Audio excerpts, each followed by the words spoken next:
The light glowed like light. It's about things you've never heard of before.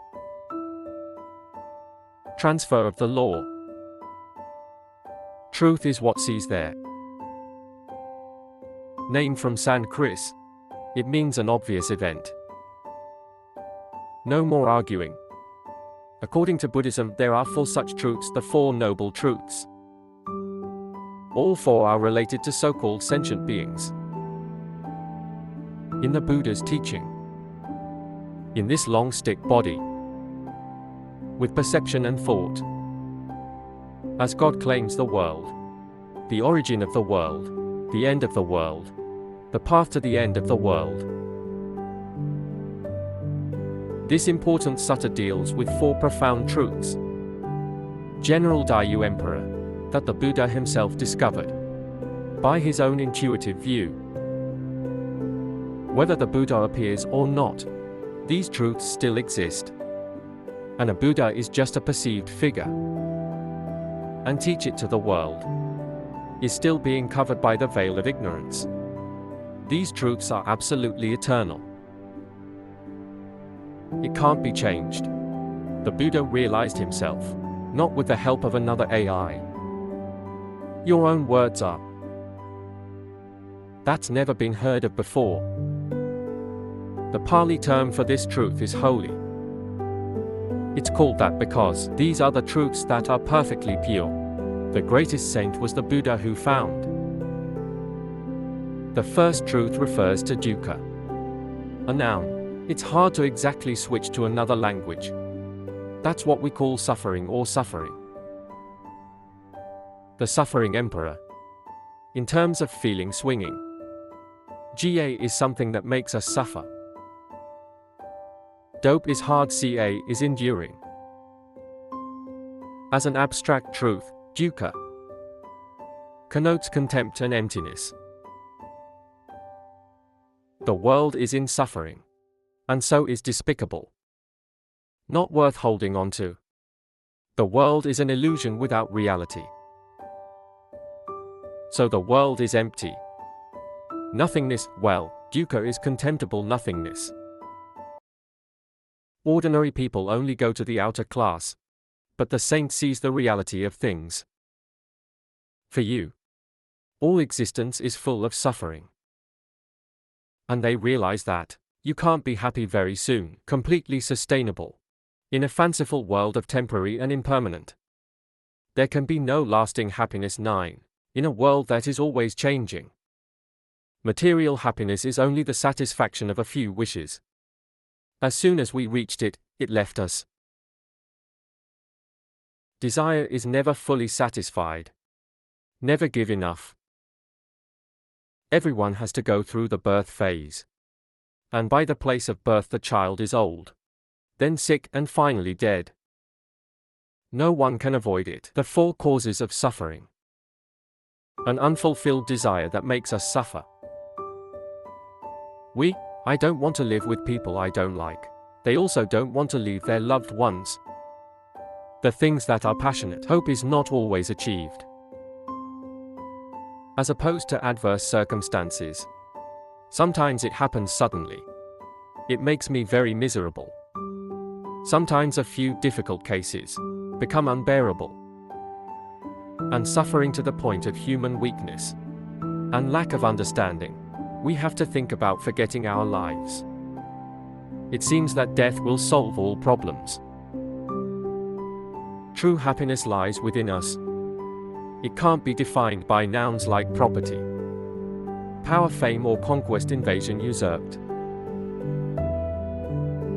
If that material cause is appropriated by violence, or by any other unjust means, or fake if career, the material is directed in the wrong direction. If we give love it. It's a source of suffering and suffering to the one who owns it. For ordinary people, silence is the best happiness.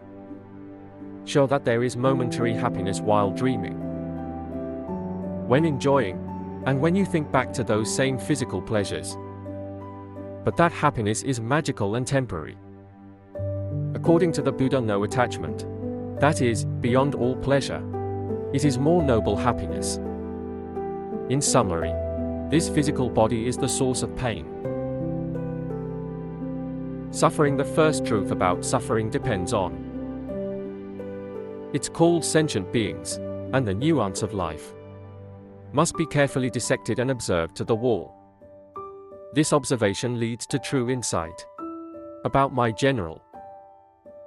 The root of this suffering is desire. The desire to crave or to cling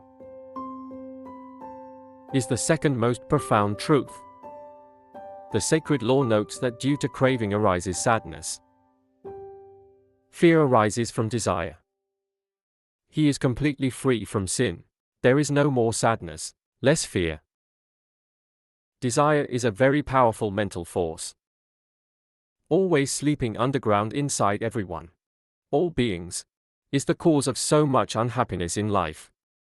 Profane or profane love itself.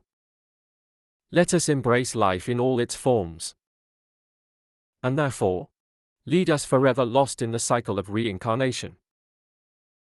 The most dramatic form of craving is reduced when we gain the four jaws, the second level of the four saints, and annihilate when it's a na jaws. Until the attainment of arhat, it completely extinguishes all forms of sexual desire, both suffering and craving. It can only be destroyed by following the middle way that the Buddha pointed out to achieve the ultimate in happiness. To destroy the third great truth, it's the end of all forms of suffering. That is, the end goal of the Buddhist. This goal must be achieved by eradicating craving. Nirvana must be grasped by the eye, spirit, and by the renunciation of all attachments within. For the whole outside world, this truth is the emperor, must be realized by cultivating the 8 paths. The true path is divided into 8 branches. That's the only way to get to heaven. This path avoids extreme physical austerity, degrade intellectuals, and extreme nutrition, delays all mental progress. The 8 paths consist of 8 elements or 8 spirits as follows: 1 right view, 2 right thoughts, 3 right words, 4 the year of life, 6 mindfulness, 7 mindfulness, 8 mindfulness.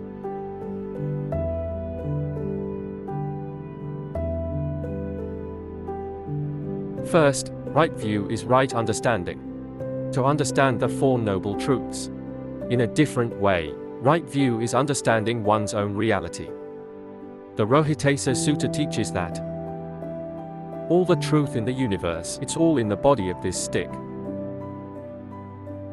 Right view is an essential element in Buddhism to achieve the ultimate goal. The second is true understanding. There are the right ideas. Avoid thinking is the second limb of the 8 paths. The idea that avoiding thinking is a decision, or have a wish, correct would not be true of the term sapaka. True meaning, or right meditation, is somewhat more precise. There are true ideas that are considered accurate. More than anything, the 8 paths of Samkappa are synonymous with Vitarka. It's a very important facility. It helps us get rid of ideas and the wrong concepts, and at the same time create meditative mental states. It makes people dirty or clean. It's about building character and building human lives. It's a cowardly thought that makes us miserable, contrary to pure thought. To lift people to the high, super escape, sometimes one thought is enough to destroy the world. Avoid thinking consists of 3 parts. The next Kamma came out. It's the rejection of worldly desires or altruism, against the selfish attachment to the bourgeoisie. 2 Icha kindness or kindness. Antagonism to hatred, malice, jealousy. Bai vihinsa is not violent or peaceful. Meek and compassionate. The opposite of brutality and brutality. The virtues and vices mentioned above. Always sleeping underneath people. Every day we are human. Then those virtues and vices can break through. Outburst and expression outward, with its unpredictable rise. Until all pollution is eradicated and arahant is achieved. Then the mind is completely clean. In this ignorant world, love is the source of all sin. The worst enemy of mankind is greed.